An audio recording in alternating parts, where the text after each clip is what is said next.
नमस्कार. भारतीय नाईकमध्ये आपलं स्वागत आहे. मी अभिजित कांबळे. आपण नेहमीच वेगळी आगळी बातमी, विशेष शोध मोहीम घेऊन आपल्या बातम्या तयार आपण करत असतो आणि भारतीय नाईकच्या माध्यमातून आपण नवनवीन बातम्या देण्याचा प्रयत्न करतो, जशा की एकसारख्या बातम्या नसाव्यात, पण जेणेकरून आमच्यावर अनेक आरोप पण होतात की तुम्ही सारख्या निगेटिव्ह बातम्या करता. कारण तसं आहेच की भारतीय नाईक नेहमी काही गोष्टींवर प्रश्न उपस्थित करत राहतो आणि करत राहणार पण. असाच एक प्रकार आपण आपण बातमी तयार करायला घेतलेली आहे की बारामती तालुक्यात दुधाचं कृत्रिम महापूर की प्रशासकीय हप्तेखोरी, की या हप्तेखोरीमुळे जनतेला कॅन्सरचे मरण देण्याचा प्रयत्न जशा मोठ्या प्रमाणात IAS ऑफिसर मुंडे साहेब यांनी दुधावर जशी कारवाई केलेली आहे, त्याच प्रकारे पुणे जिल्ह्यातील बारामती आणि इंदापूर तालुक्यातील एकीकडे संपूर्ण महाराष्ट्राचे प्रतिदिन संकलन साधारणपणे 4,50,00,000 ते 4,70,00,000च्या आसपास असताना असा अहवाल पशुसंवर्धन व मत्स्य उद्योग विभागाच्या अधिकृत अहवालानुसार आहे. पण संपूर्ण आपण महाराष्ट्राचं हे घेतलं आणि महाराष्ट्रातीलच पुणे जिल्ह्याचे जर रोजचे आपण दूध संकलन पाहायला गेले तर फक्त 38 लाख ते 40 लाख हे दूध संकलन पुणे जिल्ह्याचे होते. आणि एवढे दूध संकलन होत असताना धक्कादायक बातमी अशी बाब येते, किंवा एक गणितच असं आम्हाला वाटतं की आमचं तर गणित चुकत नाही ना, अशी बाब म्हणजे असं येते की पुणे जिल्ह्यातील केवळ इंदापूर तालुका आणि बारामती तालुक्यातील काही खाजगी डेअरी एकत्रित संकलन केलं तर ह्यांची आकडेवारी साधारणपणे 1 कोटीच्या आसपास जाते. म्हणजे तुमच्या लक्षात येते का की पुणे जिल्ह्यात संपूर्ण जिल्ह्याचं, ज्या पुणे जिल्ह्यामध्ये शहर आहे म्हणजे पिंपरी चिंचवड आहे किंवा पुणे शहर आहे, ज्या जिल्ह्यांमध्ये आसपासच्या तालुक्यामध्ये 13 ते 14 तालुके आहेत, अशा पुणे जिल्ह्याचं पूर्ण संकलन किती होतं? 38 लाख ते 40 लाख लिटर. आणि बारामती आणि इंदापूर तालुक्यातील दूध डेअरींचं दूध संकलन पाहिलं किंवा त्यांची क्षमता पाहिली किंवा उत्पन्न पाहिलं तर 1 कोटीच्या आसपास साधारणपणे जातं. बाबा म्हणजे असा प्रश्न पडतो, जर संपूर्ण जिल्ह्यामध्ये 40 लाख लिटर येत असेल तर ह्या कंपन्या, जसं काय इंदापूर तालुक्यातील सोनाई दूध डेअरी याचं रोजचं दूध संकलन 40 लाख लिटर ते 50 लाख लिटर कसं होणार? मग प्रश्न पडणारच साहजिकच की एकाच दूध डेअरीचं 40 ते 50 लाख लिटर दूध संकलन कसं होणार? आणि त्याच्याच पाठोपाठ कळस या भागामध्ये इंदापूर तालुक्यातील जी दूध डेअरी आहे नेचर डिलाइट कंपनी, या कंपनीचं ही दूध संकलन साधारणपणे 20 लाख ते 25 लाखच्या आसपास आहे. आणि बारामतीतील जी तुपे म्हणून मोठे उद्योजक आहेत, अनेक वादग्रस्त वादात असतात, त्यांची रिअल दूध डेअरी याचं दूध संकलन साधारणपणे 5 लाख लिटरच्या आसपास आहे. आणि माळेगाव आपल्या शेजारीच बारामती तालुक्यातीलच माळेगाव दूध डेअरी याचं संकलन साधारणपणे 2.5 ते 3 लाख लिटरच्या आसपास आहे. म्हणजे एवढं मोठं. आणि सायबर डायनामिक्स कंपनी याचं दूध संकलन साधारणपणे 12 लाख ते 15 लाख लिटरच्या आसपास आहे. म्हणजे मी बोललेलो की पुणे जिल्ह्याचं दूध संकलन साधारणपणे 38 ते 40 लाख असताना या 5 डेअरींचं संकलन साधारणपणे 1 कोटीच्या आसपास कसं काय होत आहे? हा चमत्कार म्हणायचा की हा दुधाचा महापौर की नैसर्गिक आहे की केमिकलचा चमत्कार? हा प्रश्न भारतीय नाईक उपस्थित करत आहे. की डायरेक्ट तुम्हाला विचारतो की शिंदे जे पुण्याचे अधिकारी आहेत, वरिष्ठ अधिकारी आहे FDIचे, त्यांना हा प्रश्न पडला नाही का? माझ्यासारख्या साध्या पत्रकाराला हा प्रश्न पडलेला असेल. म्हणजे कागदावर जनावरे गायब, मग दुधाच्या नद्या कशा वाहतात हा प्रश्न पडत नाही का? आणि सर्वसामान्य गणितानुसार एका जर्सी गायचं साधारणपणे दूध 10 ते 8 लिटर येतं आणि म्हशीचं 5 ते 7 लिटर दूध मिळते. तर बारामती आणि इंदापूर तालुक्यातील एकूण जनावरांची संख्या आणि त्यांचे दूध देण्याची कमाल क्षमता मोजली तरी बड्या डेअरींचा आकडा कुठल्या नियमात बसतो? मग हा प्रश्न उरतोच की हे दूध शेतकरी आणून देतात की डेअरीच्या आत रासायनिक कारखान्यात ते तयार केले जाते. काही दिवसापूर्वी अन्न आणि औषध प्रशासन म्हणजे FBI विभाग कडक पणामध्ये किंवा धाड टाकून कारवाईसाठी प्रसिद्धी टाकून आलेले जे आपले IAS अधिकारी आहेत तुकाराम मुंडे साहेब यांनी महाराष्ट्रातील दूध भेसळच्या गंभीर रॅकेटवर बोट ठेवले. दुधाचे प्रमाण वाढवण्यासाठी आणि टिकवण्यासाठी पाणी, SMP, whey, permit powder, emulsifier, shampoo, detergent, palm तेल याचं प्रमाणबद्ध जे काही त्यांनी फॉर्म्युला सो कॉल डेव्हलप केलेला आहे आणि त्याची intellectual property mister Sandeep Lodha यांची आहे. हे त्याप्रमाणे ते फॉर्म्युला तयार केलेला आहे. त्याप्रमाणे ते दूध तयार करतात. सो कॉल दूध म्हणजे केमिकल दूध ऍक्च्युअली केला जात असल्याचे त्यांनी अनेक संशय उत्पन्न केले आणि कालच्या पण पत्रकार परिषदेमध्ये त्यांनी स्पष्ट सांगितलेलं आहे की केसाचा शॅम्पू आणि डिटर्जंटचं पावडर म्हणजे त्यांचा कसा वापर केला जातो की ती दुधाला फेस येण्यासाठी आणि त्याचं फॅट वाढवण्यासाठी युरिया आणि साखरेचा गूळ किंवा गुळाचा पाक यांचा वापर करून जे म्हणजे कसं आहे SNF चा गोडवा वाढवण्यासाठी आणि त्याचं फॅट वाढवण्यासाठी वनस्पती तेल, ग्लुकोज आणि स्टारचा वापर केला जातो. म्हणजे स्टारचा वापर म्हणजे साबुदाण्याच्या पासनं पण केला जातो किंवा हायड्रोजन पॅराऑक्साईड आणि अँटीबायोटिक म्हणजे दूध नासू नये म्हणून ह्या अशा केमिकलयुक्त चा वापर केला जातो. आणि मला पण प्रश्न खरंच पडतो की टँकरचे तापमान आणि दुधाची अल्कोहोलची टेस्ट जेव्हा नियमानुसार किंवा संकलन दूध केंद्रावर मोठ्या प्रमाणात म्हणजे ज्या डेअरी असतात जाणाऱ्या त्यांच्या टँकरचे तापमान जर आपण वाहतुकीसाठी जर ह्या मोठ्या डेअरींवर वाहतुकीसाठी जर टँकरचा वापर केला, समजा की आता सांगवीवरनं किंवा कोल्हापूरवरनं किंवा सोलापूरवरनं ह्या डेअरी म्हणू शकतात की उद्या आम्हाला ह्या भागातून दूध येतं किंवा संकलन होतं. बघा, एक भाग आपण त्या डेअरींचं पण ऐकून घेऊ.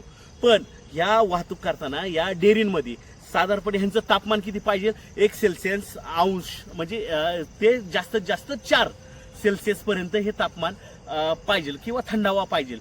जर तसं तापमान किंवा 4च्या वर ह्या दुधाचं तापमान गेलं तर दुधाला आंबटपणा येतो आणि त्या आंबटपणा आल्यामुळे अल्कोहोल टेस्टमध्ये ते ती दूध फेल होतं आणि दुधाच्या गाठी तयार होतात. जर एवढ्या मोठ्या प्रमाणात दूध फेल होत असेल तरीही ती स्वीकार करत असेल म्हणजे डेअऱ्या, त्यावर प्रक्रिया कसली केली जाते ही भेसळीच्या जोरावर तर टेस्ट मॅनेज केली जात नाही ना. प्रश्न पडतो, कालच्या विधान परिषदेमध्ये आमदार जितेंद्र आव्हाड यांनी एक प्रश्न उपस्थित केलेला आणि तो खरंच साहजिकच आपल्या प्रत्येक नागरिकांना, कारण नागरिक प्रत्येक दुधासाठी प्रत्येक लिटरसाठी पैसे काही कमी मोफत नाही. प्रति लिटर 60 रुपये ते 70 रुपये प्रत्येक ग्राहक देतो. ग्राहक कुठं चुकत नाही, मग चुकतंय कोण? पैसे तुम्हाला फुकाट देत नाही, तो त्याच्या कष्टाचं देतो. प्रति लिटर साठी आपल्या कुटुंबाचं उदरनिर्वाह करण्यासाठी रोजचे जीवनावश्यक वस्तू जी दूध आहे ते देतो. आणि ह्या कंपन्या काय करतात? जितेंद्र आव्हाड यांनी जो प्रश्न उपस्थित केलेला आहे, जन्माला आलेलं जी मुलगा असतं, मूल 1 ते 2 दिवसामध्ये त्याला या कंपन्या स्लो पॉयझन देतात. विधान परिषद आणि जाहीर सभेमध्ये लोकप्रतिनिधी उपस्थित केलेला हा खरंच एक प्रश्न आहे की मायबापाच्या काळजाचा ठोका चुकवणारा हा प्रश्न आहे की दुसऱ्या दिवशी जे लहान बाळ जर दुधाच्या पावडरचे किंवा भेसळयुक्त दूध पित असेल तर या कंपन्या नागरिकांना थेट कॅन्सरचे मरण वाटत आहे. सगळं राजकारण चालेल, पण नुकतंच जन्माला आलेल्या पोराच्या तोंडात जर हे दूध आपण टाकणार असो तर उपरवाला भी आपको माफ नाही करेल. फक्त कधी रात्री झोपताना एवढा विचार करा की माझ्या पोराला हे दूध पाजलं असतं. हे पाप तरी स्वतःच्या अंगावर घेऊ नका.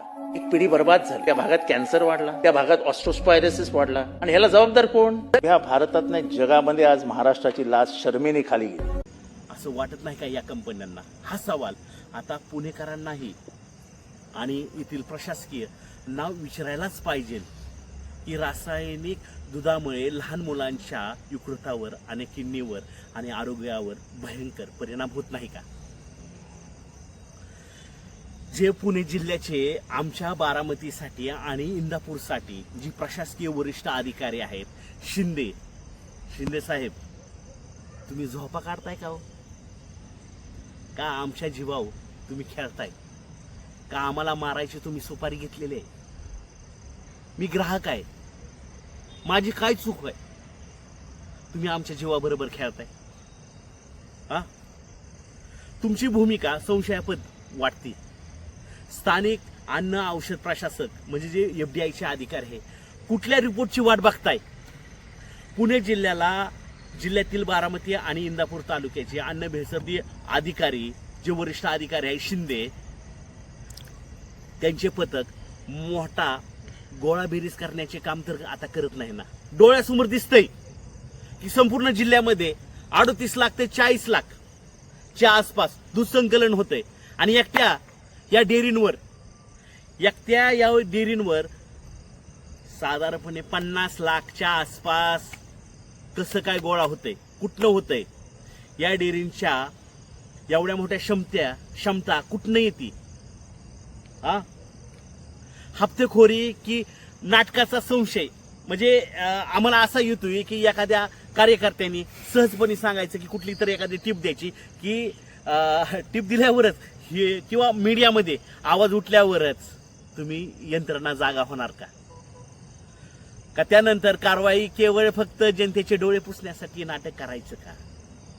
की पडद्यामागे महिना आणि हप्तेखोरीचे गणित जुळवून सर्वसामान्यांच्या जीवाशी खेळण्याचा प्रयत्न शिंदे तुम्ही करणार का?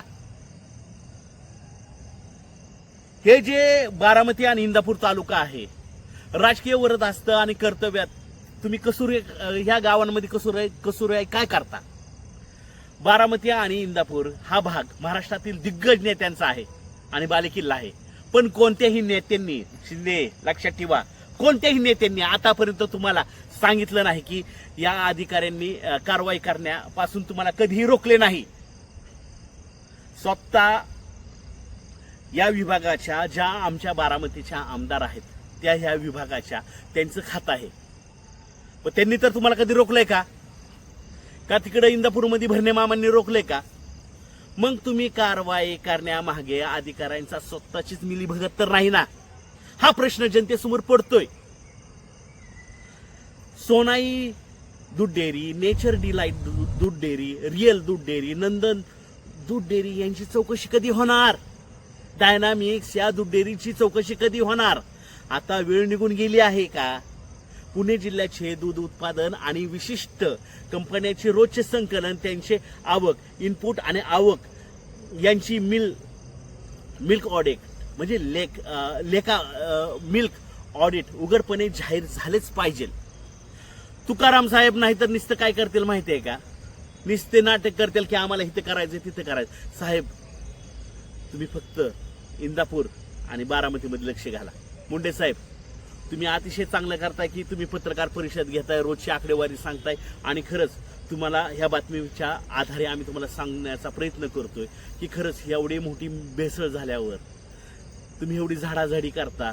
पण गरज आहे इंदापूरच्या सोनाई दूध डेअरीची तपासणी करण्याची, गरज आहे बारामतीतील नंदन दूध डेअरीची तपासणी करण्याची, गरज आहे डायनामिक्स सारख्या दूध डेअरीची तपासणी करण्याची, गरज आहे नेचर डिलाइट कंपनीची तपासणी करण्याची, गरज आहे